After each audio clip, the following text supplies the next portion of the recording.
Most real estate investors sound like telemarketers when they call sellers. And that's exactly why they never close deals. I'm Andrew Flagg, and I've made thousands, probably tens of thousands of calls to motivated sellers. I've been hung up on and cussed out and told I'm not interested more times than I can count. But I've also closed over 500 deals, over $50 million worth of deals using the phone. And the difference between success and failure isn't what most people think. In this video, I'm going to give you my exact phone scripts, the ones that have made me millions. But more importantly, I'll show you the psychology behind why they work so you can adapt them and help more sellers and help grow your portfolio. Script number one. The first script I'll teach you is the opening line when sellers answer. And here's exactly what I say. Hey, it's Andrew. I was calling interested in buying your house on 123 Main Street. Did I catch you at a good time? And why do I say that? Because I want to get to the point quickly. No company name, no fancy intro, just my first name and why the heck I'm calling. That way I sound like somebody who's interested in buying their house, maybe even a neighbor, not a salesperson. If they say it's not a good time, I'll follow up. I'll just say, no problem. I just need a couple minutes. When would be a better time? Is this afternoon or tomorrow better for you? This script number two. The next script is about getting them to open up about their situation. Once they're talking, I can use the magic questions. Help me understand your situation. What got you thinking about selling? Then I shut up and listen. Really listen and take lots of notes. And they tell you exactly what they need. If they're vague, follow up with, what's your plan if you don't sell? This uncovers the real motivation and timeline they need. The key here is to ask questions and then be quiet for long enough for them to answer. Let them fill the silence. That's where the deals are made. Script number three. The next one is finding out about their price flexibility. After I understand their situation, then I'll commonly ask, if we worked out all the details and timing and everything else, what's the absolute least you would take on the purchase price? Notice I didn't ask what's your bottom line. That sounds aggressive. I'm asking what they'd accept if everything else was perfect. If they give me a number that's too high, I don't argue. I just say, okay, got it. Now let me ask you this. Go to the next question. Now, script number four. It's where we start introducing creative financing. This is where most people mess it up. It sounds complicated when they get done with it. So here's my simple approach. If we worked out all the details on the price and the timing, would you be open to let me pay you off over time? Just simply means I agree on a price now and I pay you every month until I pay you off at an agreed time in the future. If they seem confused, I explain it like this. Instead of getting all your money at closing, we'd agree on a price now, I'd close with a real estate attorney, and then I'd pay you every month until I pay you off in full. If they say no immediately, I'll say, okay, got it. Just so I'm clear, why would you not be open to accepting more money over time?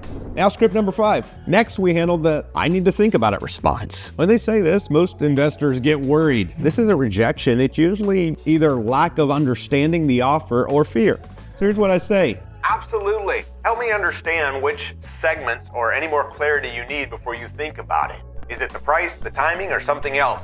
This uncovers a concern so I can actually address the problem. Most of the time I need to think about it is actually avoidance of asking the real question they have. Maybe their spouse is involved, maybe they have a partner, all sorts of reasons that they can be putting it off, saying I just need to think about it. Most of the time it's just a fact they're unclear on if they want to sell to you or even what you're offering. Once they tell me the real issue, now I can solve it for them.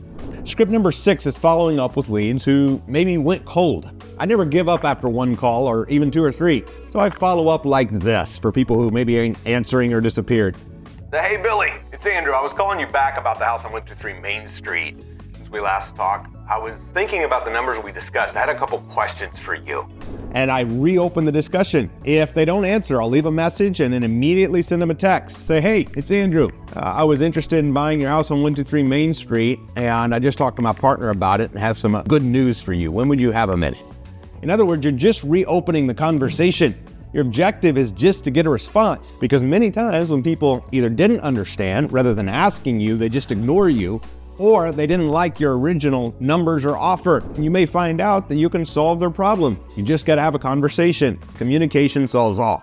Now for the last segment. After we've gotten to the real heart of the challenge, we get to the big three. What are the big three? The big three to get the deal across the finish line is what's the least you'll take on price, what's the least you'll take a month until I pay you off in full, and usually we buy with nothing down. Ask for a down payment, I say what's the least you would accept as a down payment? I ask these questions until I get an answer. And then I say, okay, great. Your next step is, I'm gonna send you a purchase agreement based on the numbers we just discussed. X price, X a month, X down. What other questions do you have for me before I send that agreement over for you to okay? They're going to come back with any questions. I'm going to answer their questions, mostly with questions. I'm going to say, great, as soon as you okay the agreement, we're going to start title work. And I'm going to, of course, come by and see the property myself or one of my partners, if you're doing it virtually, before we wrap up the finals at the attorney's office. In the meantime, this is my number. Any questions you have, don't hesitate to reach out. Why? Because clarity breeds confidence.